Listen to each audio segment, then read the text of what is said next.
Hello and welcome to Zero Cool Gaming and today's long play of Reckoning. Today I'm gonna do a talk or review of a video game that came out in 2004, I think. I didn't buy it till years later. It's called Painkiller, and I got the triple dose package. What does that mean? Well, it means I got a whole bunch of levels of Painkiller.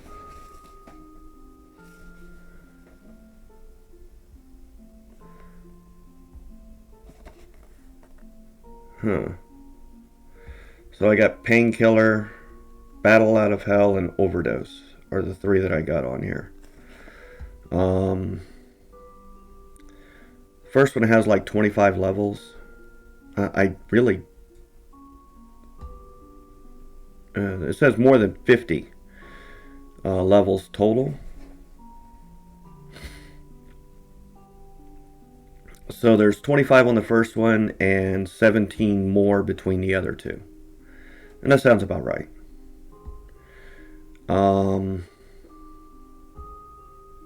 It's pretty fun. Basically, if I was to put this on a very simple understanding as to what it is or how it plays in much the same way that Doom did. Doom required you to find keys. This game does not require you to find keys. Most things are simply defeat all enemies in area and door will open. That's the majority of the gameplay, and you can go through the whole game just doing that. What made this game interesting were the cards that you could get for this game. The cards would affect either the player themselves or the world. A lot of times, these cards made for very interesting gameplay. Some of them are way overpowered, but that made the game more interesting as a result. I mean, if you were stuck in a particular level, and you were having troubles getting past a certain point of it, these cards would make it easier to get through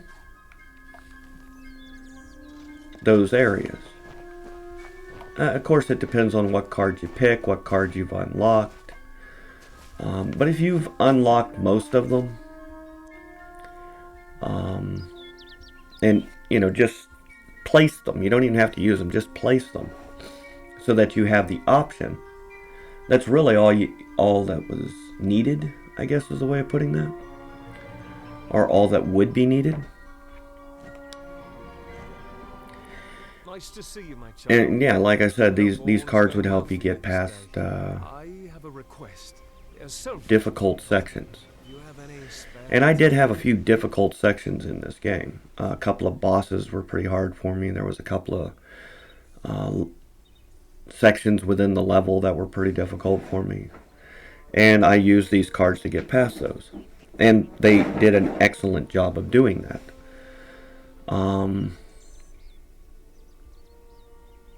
One of the things that I liked about this game is that it wasn't what I call a military shooter, which means you're not going around shooting a bunch of people. I've never really been a fan of the military shooter, and that's probably because I played a lot of military shooters when it was a new thing, and I got very bored of that very quickly. And the main reason for that is because this is a game. You can do anything you want with it. I don't need to engage in a military-esque or style shooter that has me killing a bunch of people. Spice it up. That's kind of what my mentality of the situation was. I much preferred to kill demons, aliens, and whatnot than people. Not necessarily because they were demons, aliens, and whatnot. What the main draw for me was that it was something different. It gave me something different to look at. And that I found appealing. Made of things we can look at but never see. And this game like I said, is basically like Doom. You go around and you kill a bunch of demons. There is a story to it. I mean, there was a story to Doom. You didn't really need to follow it at all to finish the game, and much the same with this game. The story is pointless. There's nothing within the story that affects gameplay, other than giving you a story for the gameplay. And I'm not saying that that's a bad thing or a good thing or anything of the sort. I'm just saying that the story itself plays no role in finishing the game. That's not a good thing or a bad thing. That just is what it is. It's much like Doom. The story's there just to give you something to read or listen to, or, if you like that sort of stuff. With me, most games I don't listen to. Truly. Never have. I would turn the game on, turn some music on, turn the game down, and play the game.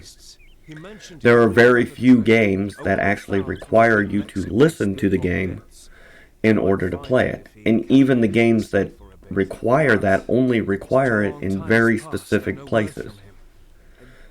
So it's not like the whole game requires you to listen to it in order to finish it, because they don't. A good example of that was a game that I just recently played, Star Ocean Till the End of Time. Not only does it require you to listen to a section of the game in order to get past it, it also requires you to have a actual PlayStation 2 controller. And the reason why it requires you to have an actual PlayStation 2 controller is because the buttons on the PlayStation 2 system had two states to them. Basically a half state and a full state. Half press, full press. Or as this game described it, as a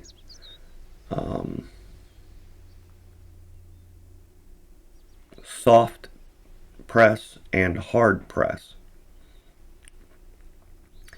However it wants to describe that is fine, but that's not really the point that I'm getting at, is that it required me to use a actual PS2 controller. I have a aftermarket controller, but that aftermarket controller was not capable of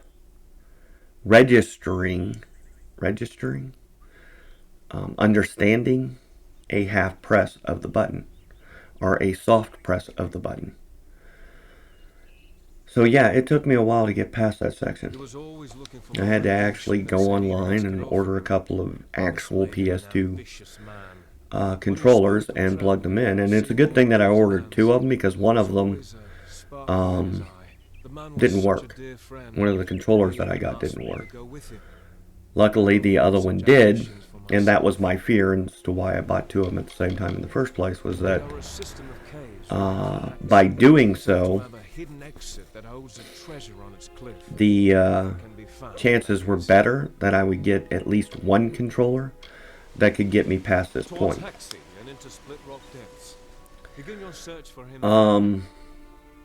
Painkiller doesn't have anything like that, obviously. But I'm just, talking about listening, and sometimes games like, what are they called? Like Riven, or Myst. There are sound puzzles within those games that actually require you to listen to what's, being played. It's usually like animal sounds, something to that effect. And then match those up with different images or runes or something to that effect. Lettering, words, you name it. None of it's a bad thing. It just is what it is. But there are very, very few games that do that. The vast majority, at least of the games that I own, do not require that at all. So it's kind of a mute point, would be a way of describing that.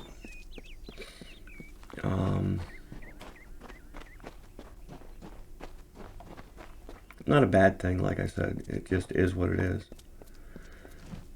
So, where am I? in this game that I'm playing currently. I am... Okay. Let's go this way and see how difficult that is going to be to locate or find or do anything with. I think it's telling me to go in that building. Yes, it is. Okay. So, Painkiller, back to Painkiller. I get easily distracted. Sorry about that. There's quite a few enemy types in Painkiller. I'm not going to say it's a huge amount, but there's quite a few. They do palette swapping. They'll take, enemies that you fought in the first level, and by the time you get to later levels, it's the same enemy. They just, have new colors added to them, or different colors on them, that sort of thing. Well, it's always nice to see a passerby. Not that that's, a problem. It's not. I don't mind palette swapped enemies. At least it gives me something new to look at, or somewhat new to look at.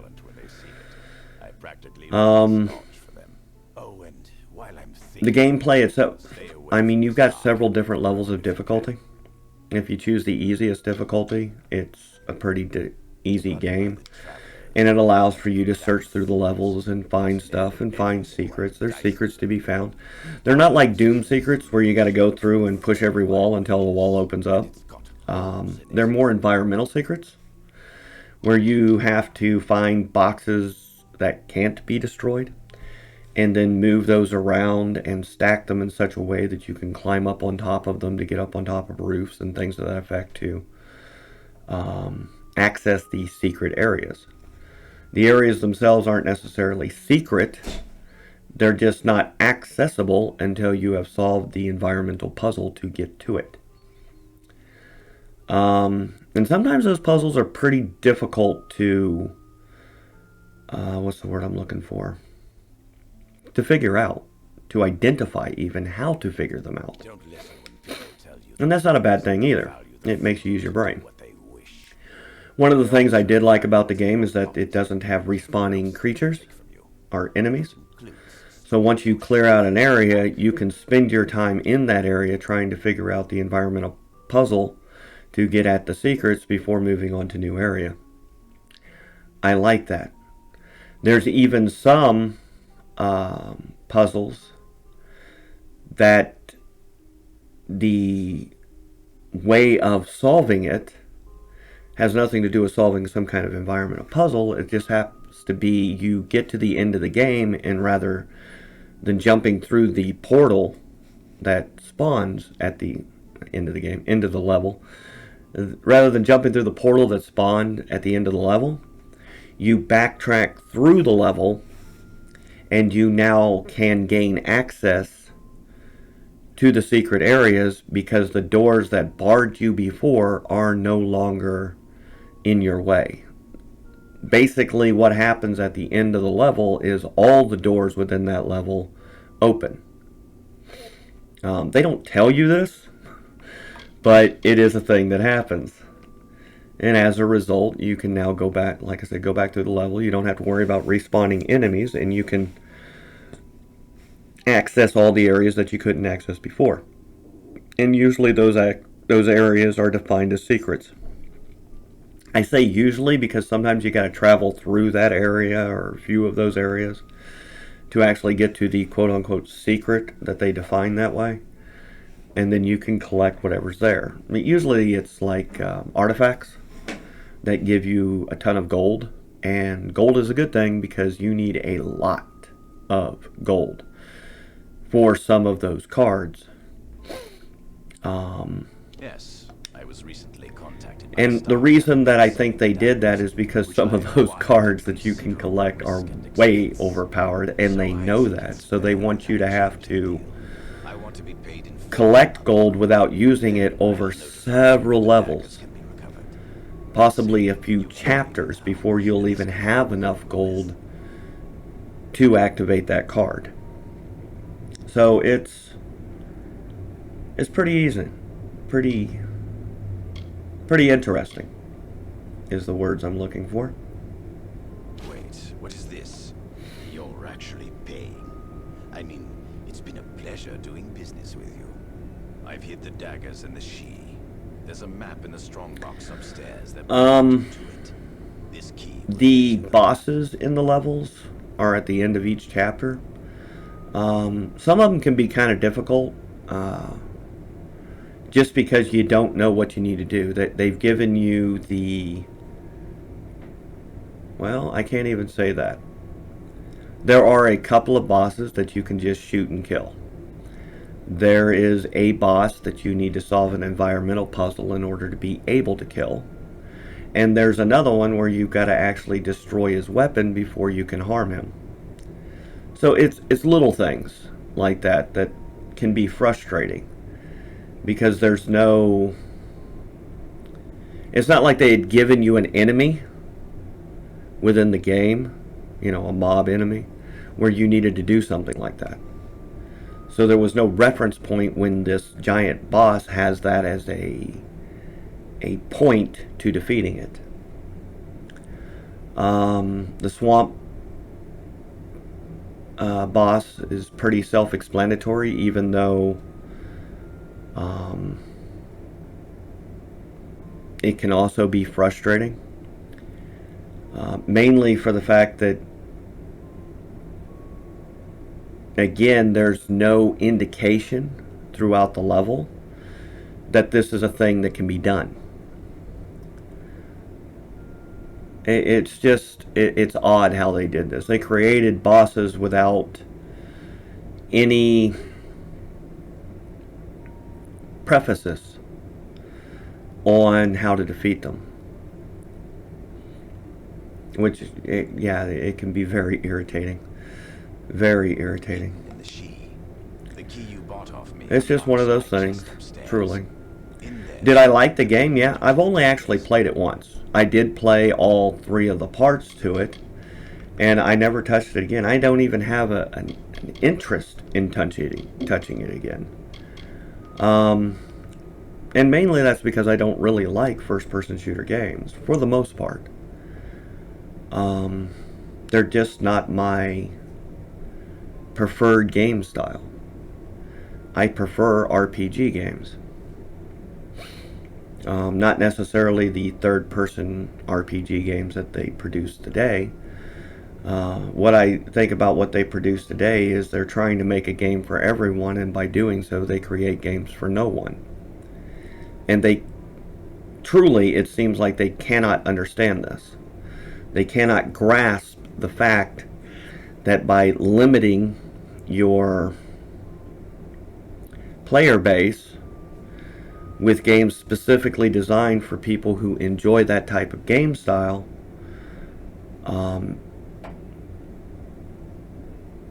in truth, will give you a more... will create players that are more willing to buy more games from you that are of that play style. They don't want dedicated player bases today. They want the largest player base they can create. And that is starting to backfire on them hard. And that's a good thing. In truth, I think most of these companies should just straight up go out of business. They made billions. And their response for the billions that they made off of us is essentially hate toward us because we don't like what they're creating now. Their arrogance sickens me. Their hubris sickens me. Their audacity to blame me for what they created sickens me. To the point that I've gotten to the point that I hate pretty much all of them. Because all of them have engaged in this insanity. And now that it's not paying out like it was, they want to claim that we're the problem. No, you are the problem. They are the problem. They created this problem. They don't want to admit it, and they just want to gaslight people for doing so. No, I don't agree with that. I don't accept it. I never will. You know, they want to say that, you know, single player games are dead. The truth is they're not. The truth is I would rather go back like I am now and replay all of my single player games than engage with any of their online games that they've created. Period. I have no interest in the insanity that they have created. I have no interest in their games for everyone.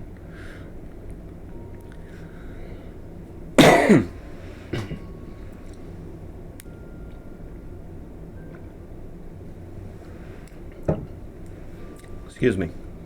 Mainly because their games for everyone, as far as I'm concerned, are games for no one.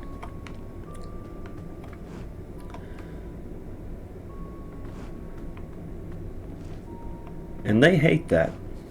They hate people like me, and they've blatantly stated that fact on many occasions. My brother Arthur and I give assistance to any wayfarer that may need it. Same thing with the movie industry. I mean, I don't engage with the movie industry anymore because they've told me that I'm not their target audience.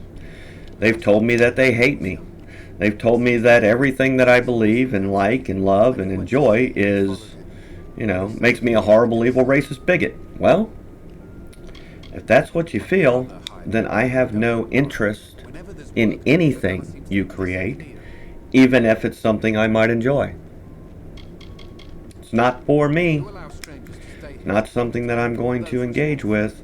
It's not something that I'm going to give you money for. Because I don't believe in giving people who hate me money for anything. Period. Well, our lodge is small, but you can use my room. It's upstairs at the end of the hall.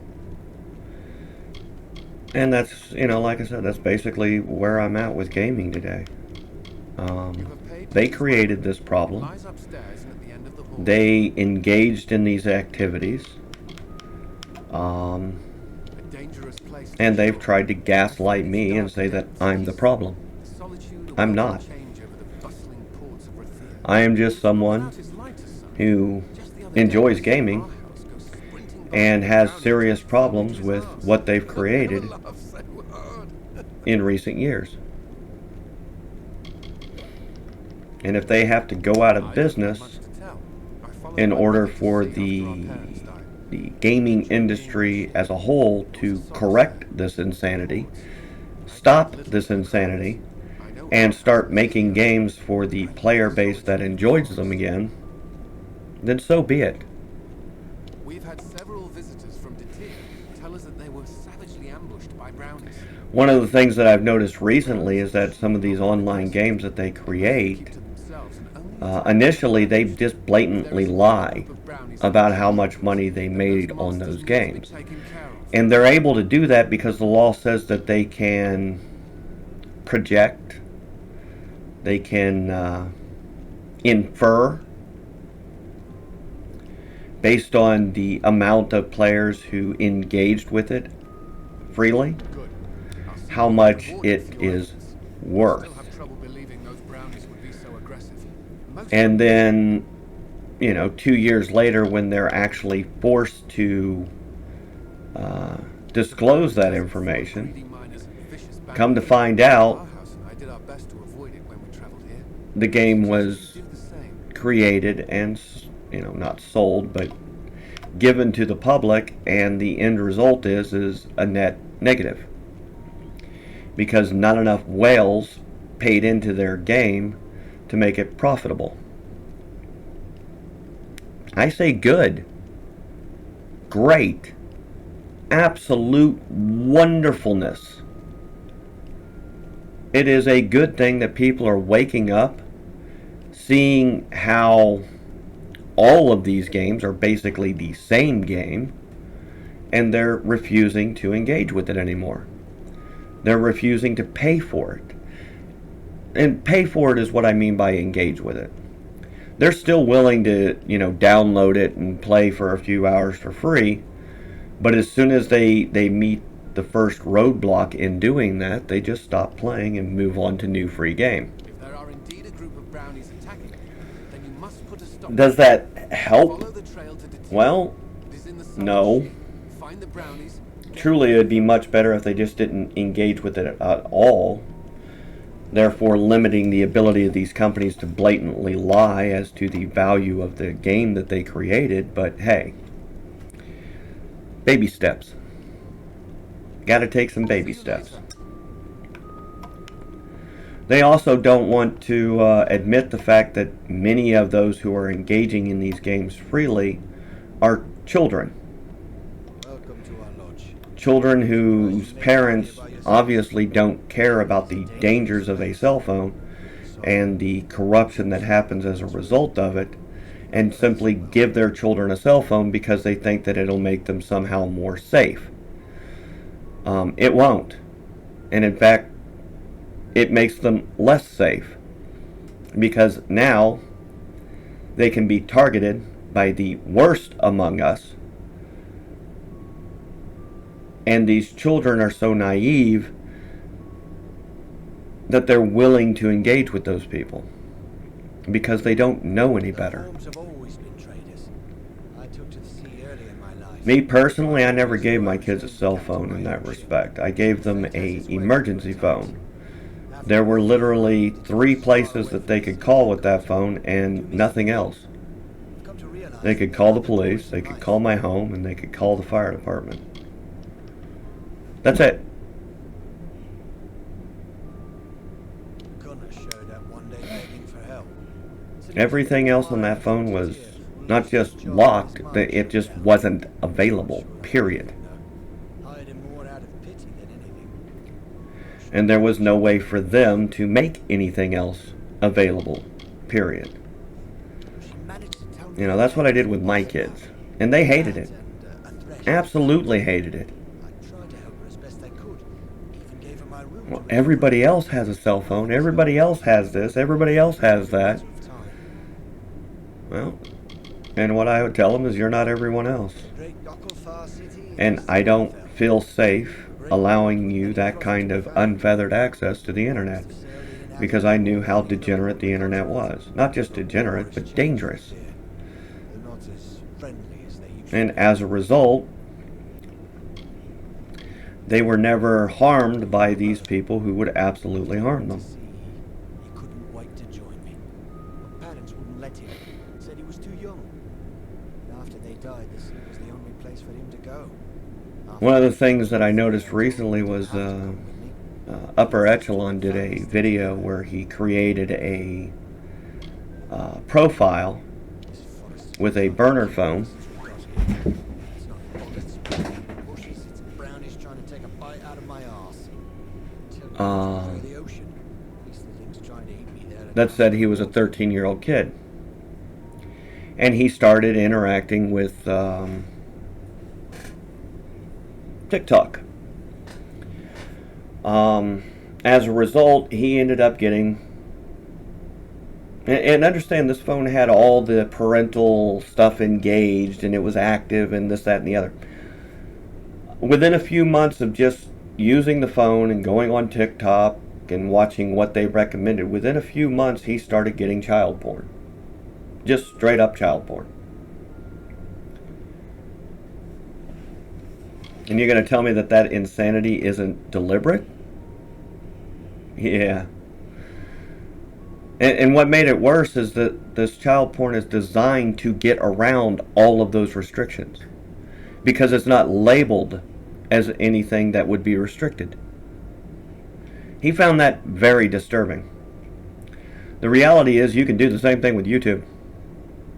YouTube ain't any better. And I've seen reports where people have done similar things with YouTube. And after a while, it takes a little longer, like a year or year and a half. But the same thing starts happening.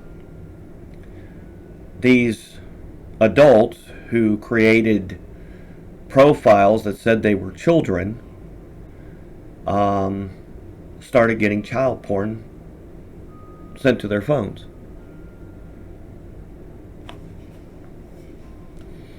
How is it getting around all the restrictions? Well, because it's not labeled as such. There is nothing within the material that was uploaded that allows the phone to say, oh, this is restricted material. even though the material itself is criminal, that doesn't matter. This is one of the problems with having something like Alphabet in control of such things. They are not a U.S. company. Same thing with TikTok. They are not a U.S. company. They are not beholden to our laws. We can't go after them for this insanity. There is nothing we can do to stop it other than not give our children cell phones. She was attacked by a thresh. That's the easiest way to prevent this insanity from ensuing. They managed to make it here before passing out. That wasn't enough. She's had a rare reaction to the thresh's usually benign venom. But people don't want to hear that. They don't want to hear that they need to take responsibility for their kids and ensure the safety of their children. They want to believe the lie that these parental restrictions that they can engage on their cell phone that they give these children will actually protect them. I'll reward you with It won't. It never has. It never will.